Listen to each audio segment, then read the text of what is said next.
Hali gani mwanafamilia wa channel tupendwa hii hapa ya Kileo Media. Kama ndo mara yako kwanza, basi nikusii usisahau kusubscribe, like, kushare pamoja na kucomment. Bwana Diamond Platnumz amsifia mke wake ambaye ni Bibi Zuhura kwa mambo mengi ambayo amekuwa akimfanyia katika maisha. Akasema kwamba hakuna mwanamke yeyote ambaye aliyewahi kumfanya aenjoy katika mahusiano, na akisema kwamba hili ataongea kwa sababu Bibi Zuchu amekuwa moja kati ya mwanamke ambaye anayemfanya aendelee kuenjoy zaidi katika mahusiano, na atapambana kuweza kuhakikisha kila kitu kwa upande wake kinakwenda kuwa sawa.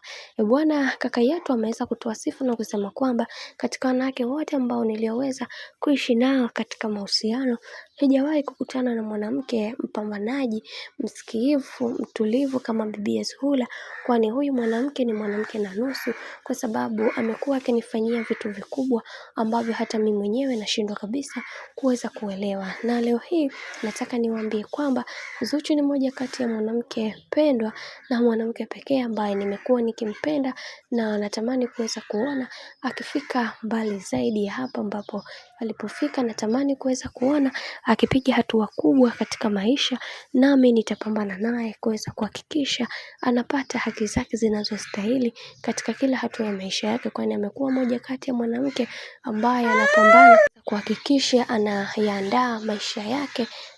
anayaandaa maisha yake mazuri kabla mambo mengine hayajaweza kuharibika, tofauti na wanawake wengine ambao wamekuwa wakija katika maisha yake, wao huwa wanatakaga tu pesa na sio vitu vinginevyo. Sasa kwa hiki ambacho alichoweza kukisema kaka yetu, aliendelea kusisitiza zaidi na zaidi na kusema kwamba tutafute wanawake ambao wenye mipango kazi katika maisha, na sio tutafute wanawake ambao wa kustaareka nao, kwani maisha ambao niliweza kuyapitia nyuma ni maisha ya tamaa sana, na nimeweza kugundua ni mke yupi na yupi ambaye anapaswa kuweza kukaa katika ndoa. Leo hii nimegundua kwamba Bibi Zuchu ana nafasi kubwa sana katika maisha yangu, na natamani kuweza kuona akipiga hatua kubwa na kuweza kunifuata katika kila hatua ya maisha ambayo ninayoipiga mimi, kwa sababu amekuwa mwanamke mpambanaji na mwenye kutamani kuweza kuona akifika mbali zaidi ya hapo ambapo alipo. Yani kiufupi anatamani kuweza kuona akiwa na mafanikio makubwa sana katika maisha yake kiujumla.